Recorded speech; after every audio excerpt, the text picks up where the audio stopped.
Hello, ladies and gentlemen. My name is Dixon Chembe. I'm here to present my paper entitled Analytical Model for the Prediction of the Magnetic Field Distribution due to a finite length permanent magnet array for a radially magnetized oscillatory machine.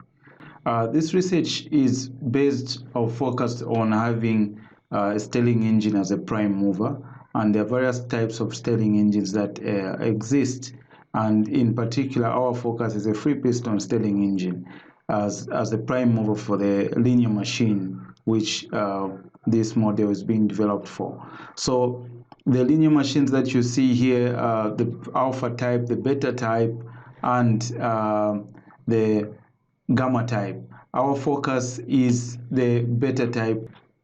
William Bell invented this machine which operates on a thermodynamic cycle which is regenerative, employs the heating of the surface here. So here this heat is applied, and the heat that is applied on this section hits the air, which expands and pushes this piston down, and the piston will push the compressed air out back through the regenerator and back to the heater, and this cycle keeps on repeating and thereby keeps the displacer and the piston in a thermodynamic movement.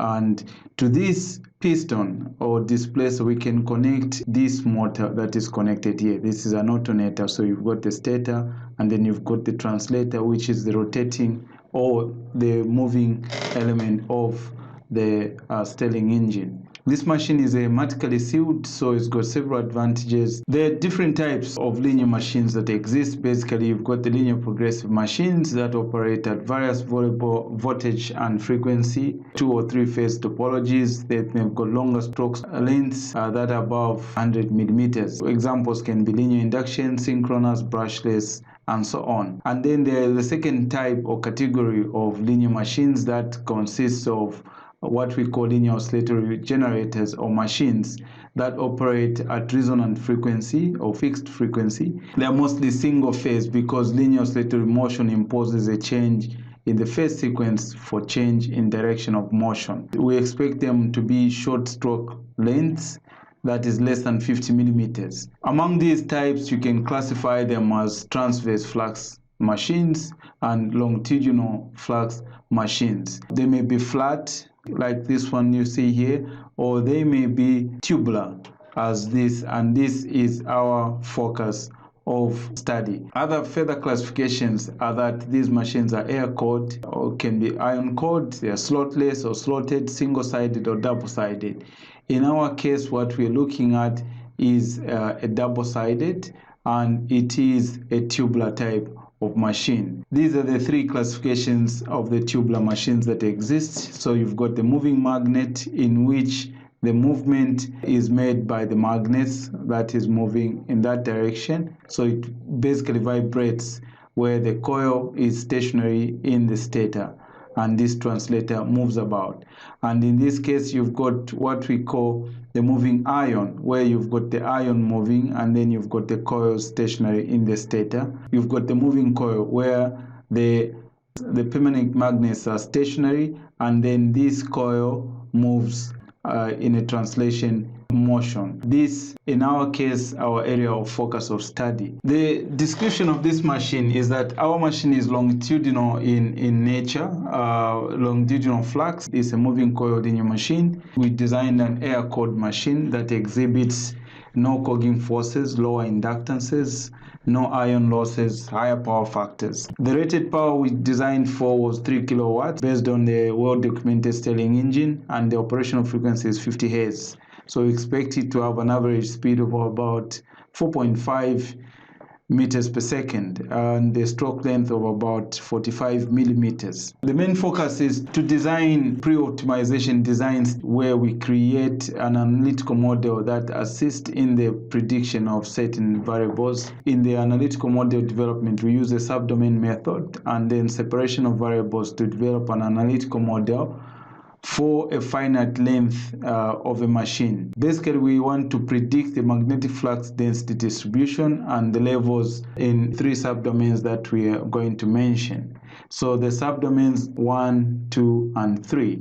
In between here, we have got a coil, which in this case we've zeroed because we want to see the behavior, the magnetic flux distribution that is generated by only the permanent magnets. The subdomain method is employed in this case. For us to be able to find the magnetic field pattern, we begin by making certain assumptions. So in our assumptions, we are saying we are taking, first of all, we are taking the yoke, the iron yoke, to be infinitely long. So this yoke is infinitely long, and then we're taking the permanent magnets to have arrays. So this is one array, and then we've got a second array, which we're assuming we've cut from there, and then we've got a third array. And so these arrays can move, can be continuous. And if we are able to determine the field pattern at this section of the machine, then we can estimate approximately how the field distribution will be. It is not easy to determine the magnetic flux distribution of a completely finite machine because we are applying estimation methods, in this case the Fourier analysis method, which has to have a series of calculations for us to determine the behavior. These are the dimensions of the machine, and these are the assumptions that I mentioned. Formulation and governing equations that guide us. The equation of the magnetic flux density, and this equation governs us. We are saying if the magnetic flux density is equal to permeability multiplied by the magnetic field strength, then also we understand that nabla multiplied by the magnetic flux density should be able to give us the current density, which when we combine, we're coming up for our axisymmetric topology, we're coming up with this equation as our governing equation. In the case where the current density is 0, our expression becomes a Laplace solution of that form. And in the case where we have the magnets, then we are going to consider magnetization vector in place, which is found in cylindrical coordinates from this equation. Now, because our machine is radially magnetized, we're only going to consider this magnetization vector solution. So in cylindrical coordinates, what we obtain is that first we have to find the magnetic vector potential. After we find the magnetic vector potential, then we can use the magnetic flux density equation to determine the flux behavior in the machine. In cylindrical coordinates, what we obtain for the Laplace equation is this equation. So this is the Laplace, and then the Poisson equation is obtained like so. After applying a separation of variables, the general solution to the Laplace equation is obtained with this equation, is obtained like so, where the I1 and the K1 are the modified Bessel functions of the first and second order. The general solution for the Poisson equation is obtained where we've got the modified Strav-Bessel function in the equation. And having determined these general equations, to determine the magnetization vector, and we know that on the right side of the Poisson equation, we've got the magnetization vector in place. And if we determine this section of the right side, what we obtain is Pn cos Mn Z, and then this Pn is obtained from this equation, and the magnetization vector itself is obtained from this equation. And once we obtain the magnetization vector and place it back into the Poisson equation, then we are able to determine the full equation behavior. So in conclusion, the general equations that we obtain here in the whole system, first for the magnetization vector, which is A, we obtain it from these equations. So for the regions region 1 and 2, which are obtained using this equation. And then in the air gap, we obtain this equation. And then in the radial direction, for the PM area, which are the lower and upper PM, what we find, again, using the vector potential, vector magnetic potential, the curl of the vector magnetic potential, we obtain the magnetic flux density. And in the radial direction, which is this radial direction, what we obtain are these. This is the equation which will be for the region, for the domains 1 and 3. And then for the domain 2, which is the air gap, this is what we obtain. And then for the axial flux densities, which is this from the equation, it is obtained as you can see. We go ahead and apply the boundary conditions for us to determine the variables of these equations. And the boundary conditions we apply in this case are the Neumann and Dirichlet boundary conditions.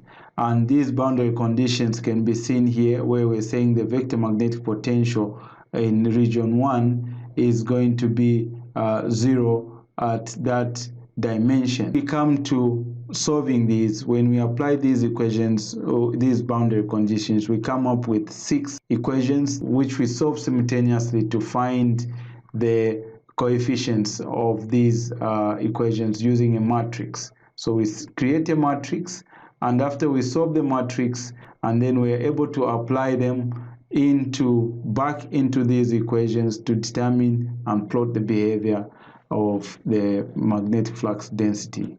And when we did that, what we obtained, we compared with the finite element analysis software, which is Magnet by Analytical Incorporation. So you can see that the prediction is quite precise when it comes to the air gap flux density prediction, which is in green in here. And then when we come to the lower permanent magnet area, the prediction is fairly following the finite element model. And equally on the upper section, the prediction is matching well with the finite element model. This is a zoomed section. When we see the extended section, we can see that we do have some, the challenge that we had was that we could only go up to the 24th harmonics, and these are the results that we obtained. So this is the separation distance, which is tau L, but the challenge is that the conditioning of the matrix becomes extremely difficult once you go in higher harmonics. So we ended up with a finite number of harmonics. So if we come to the axial flux density, we can see the same very good matching in the air gap, and also very good matching also in the lower permanent magnets and upper permanent magnets. And equally, when we extend, we can see a smoothened space in between that distance, tau. This model is capable of predicting the behavior of a finite length machine in terms of the magnetic flux density distribution. And using the subdomain analysis and separation of variables, this model was achieved. The developed analytical model provided extremely fast and moderate accurate results to predict electromagnetic field distribution due to the permanent magnet field. Also, high harmonic solutions could not be achieved due to challenges with conditioning of the matrix for obtaining their coefficients, and this leads to a finite number of approximately 24th harmonic. This ends my presentation. Thank you.